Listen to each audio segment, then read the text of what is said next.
আপনারা জানেন যে আগামী 12 ফেব্রুয়ারি আগামীকাল গতকালকে রাতে আমাদের নগরকান্দা সাঁতার কিছু কিছু জায়গায় জামাত সমর্থিত যে জোট আছে সেই জোটের যে প্রার্থী আমাদের নগরকান্দা সাঁতার সেই প্রার্থী বিভিন্ন জায়গায় রাত 12টার পরে তারা চেষ্টা করে কিছু জায়গায় টাকা পয়সা সেটা আমাদের কিছু কিছু আমাদের খেয়াল করে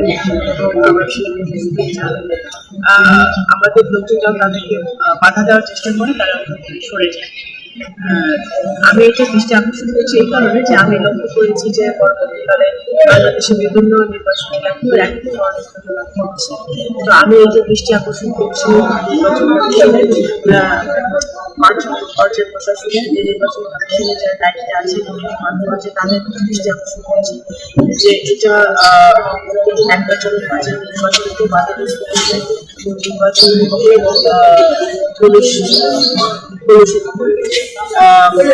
আমাদের প্রতিপক্ষ যারা আছে আমরা সকল প্রার্থীকে সম্মান করে সকল প্রার্থীর প্রচারণা করার অধিকার আছে এবং যার যার প্রচারণের কাজ আমাদের গতকালকেই শেষ হয়েছে। বরং আমরা ভোট চাইব, ভোট চাওয়ার অধিকার সবার আছে, কিন্তু রাতের অন্ধকারে ভোট কেনার জন্য যে তারা নামছে সেটা আমি প্রতিবাদ করছি এবং এখানে যারা সেনাবাহিনী আছেন, পুলিশ, আনসার যারা সদস্যরা আছেন সবার দৃষ্টি আকর্ষণ করে আমি বলতে চাইছি। এবং এখানে আমাদের নগরকান্দা উপজেলাও কয়েকটি ইউনিয়নে নেমেছিল, কালকে ইউনিয়নে কতবারটি নেমেছিল, সালচা উপজেলাও পানিপিয়া চক ইউনিয়নে নেমেছিল। সেটা আজকের 11 তারিখ রাতেও আমার শঙ্কা আছে যে আমার নির্বাচনী এলাকায় একই কাজ হতে পারে। সেই জন্য এটা যাতে না হয় আমি এই সংবাদ সম্মেলনের মধ্যে দিয়ে সংবাদ মাধ্যমের সংবাদকর্মী যারা আছেন এই এলাকায় তাদেরকেও আমি অনুরোধ করবো যে আপনারাও খেয়াল রাখবেন যেন এই ধরনের কোনো ঘটনা না ঘটে। আরেকটি যেটি হচ্ছে গত 3-4 দিন ধরে সেটা হচ্ছে যে জামাত সমর্থিত লোকজন আমাদের বিভিন্ন নেতা কর্মীর নামে সেনাবাহিনীর কাছে, প্রশাসনের কাছে অভিযোগ দায়ের করছে,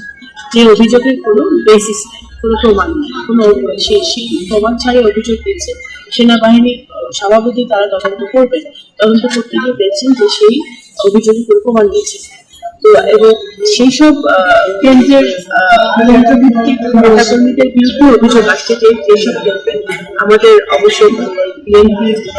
ধানের শীষের অবস্থা শক্ত। তো এটা আমি মনে করছি যে দুরভিসন্ধি আছে, তারা আমাদের নেতাকর্মীদেরকে হেনস্থা করার জন্য সেনাবাহিনীর কাছে প্রশাসনের কাছে কিন্তু অভিযোগ কিন্তু কোনো প্রমাণ করতে পারছে। এটাও আমি নির্বাচন কমিশনের কাছে আমি